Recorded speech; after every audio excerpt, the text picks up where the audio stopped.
the dance like. There are some people that argue that the earth is actually flat. And there are some people that argue that the earth isn't flat. Some people argue that we're living on a ball, we're living on a globe, right? We're living on a spinning ball. A ball that spins at 1,000 miles an hour on an angle of 23.4 degrees. Not a right angle, not 90 degrees. Take 23.4 degrees away from 90 and you're left with 66.6. Is that some type of anomaly? Or is that just like a glitch or something in the system? Anyway, the earth, according to the ballers and the globalists, or the heliocentrists, is spinning on an angle of 23.4 degrees and also spinning at 1,000 miles an hour. Not only that, but the earth is also, according to the heliocentrists, traversing around or orbiting the sun at a rate of 55,000 miles an hour or somewhere thereabouts. So we're spinning on an axis of 23.4 degrees, 1,000 miles an hour, and we're spinning around the sun at 55,000 miles an hour. But on top of that, according to the globalists or the heliocentrists and the astrophysicists and the cosmologists and the people like Neil deGrasse Tyson and Copernicus and Einstein and Sir Isaac Newton and the rest of these scientists. As well as that, our solar system is actually traveling through the Milky Way, spinning and orbiting at massive and crazy speeds of around 550,000 miles an hour. So we're traveling at 550,000 miles an hour through the universe, and then our sun is traveling around the universe at 550,000 miles an hour, and our Earth is orbiting the sun at 55,000 miles an hour, and then our Earth is also spinning at 1,000 miles an hour. And yet, when I look up at the sky at night, everything looks the same as it did last night, and the night before, and last week, and the week before, and the month before. Everything looks the same this year as what it did last year, apart from the fact that there's an observable movement in the heavens as the celestial bodies move 1 degree for every 72 years. And this has been observed by the ancients. And the ancient Kemetans, or the ancient Egyptians, built pyramids and temples and statues which were perfectly aligned to the North Star, to the Polaris Star, to the Orion's belt, and they gave credence to the constellations of the stars. But how could they have done that if we're traveling and spinning through the universe at such astronomical figures? Surely the constellations in the heavens, the constellations in the sky, the stars in the sky would appear to be hazy and crazy each and every single night, but they don't. They appear to be the same. So that's like a bit of an anomaly as far as I'm concerned. So if you're one of these budding scientists or an astronomist or an astrophysicist or an astrologist or whatever you want to call yourself, if you're one of these heliocentrists, can you please inbox me or just say what's up, Mr. It's Not Me, It's You, and let me know, how do you account for this anomaly, what I call anomaly? How do you account for this glitch? The glitch of being, if we're traveling through the universe at 555,000 miles an hour times the rate of the Earth around the sun, which is 55,000 miles an hour, times the 1,000 miles an hour that we're actually spinning on our axis of 23.4 degrees, then how do you account for the fact that the Polaris star is still due north on every single night, and it has been for the last 20, 30, 40, 50,000 years? It's just one of those questions. It's just one of those things that make you say, I wonder if.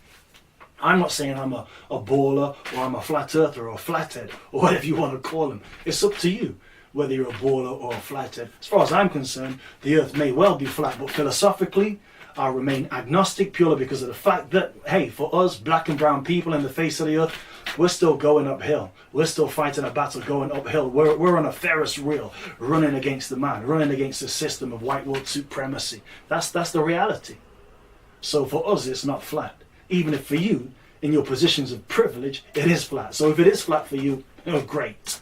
And if not, then great. But it's just an interesting thought. It's an interesting topic which highlights and pulls out many interesting facets.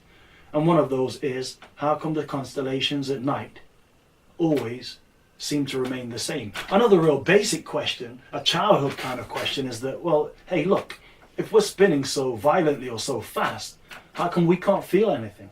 How come we don't spin off the edge? How come we don't spin off the face of the earth rather than the edge? Hey? Anyway, I'll leave that question for you. Please get back to me. It's not me, it's you, honest, and I look forward to hearing from you. Anyway, this video, which I'm going to show you right now, is from a compilation called Flat Earth Clues. And I'd advise you to take a look into it. I'm not saying go and become a flat earther, because, well, you'd be stupid if you did that, wouldn't you? But just have a look and see what you think. I think it's pretty interesting.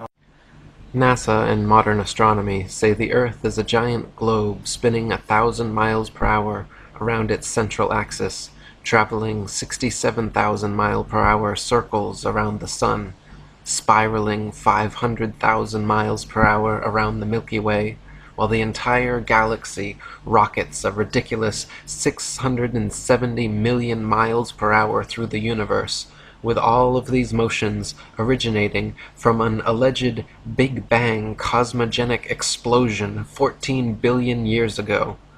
That's a grand total of 670,568,000 miles per hour in several different directions we're all supposedly speeding along at simultaneously.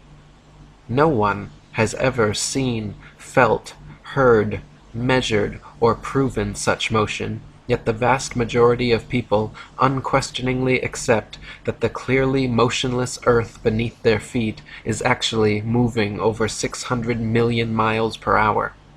NASA and modern astronomy say Polaris, the North Pole star, is somewhere between 323 and 434 light years, or about 2 quadrillion miles away from us.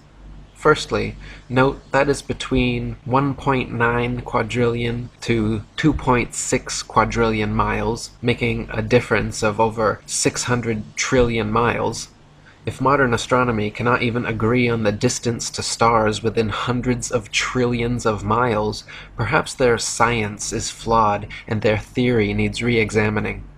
However, even granting them their obscurely distant stars, heliocentric astronomers cannot adequately explain how Polaris manages to always remain perfectly aligned straight above the North Pole.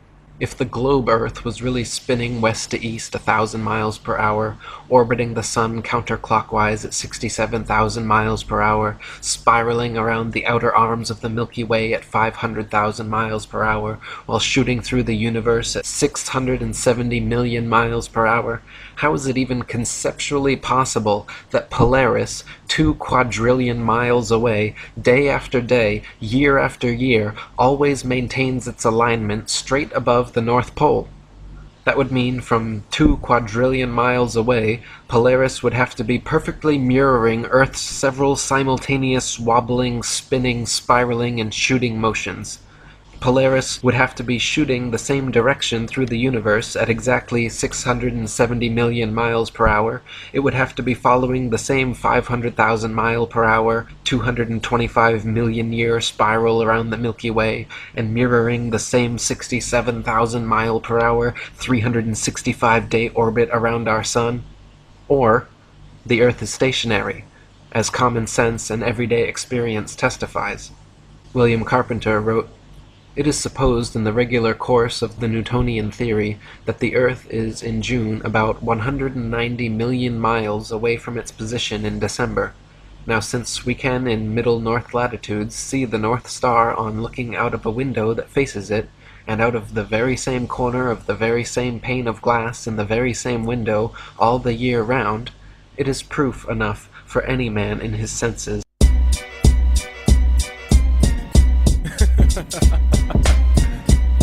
Yo,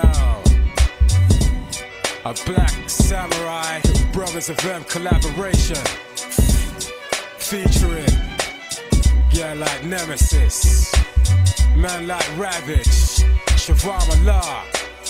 Yo, Yo, hear the rebel say, yo, the bedlammers, what? Symphony of destruction. Come face my entire. The warlord, universal, minister of assassination. Proclaims a danger.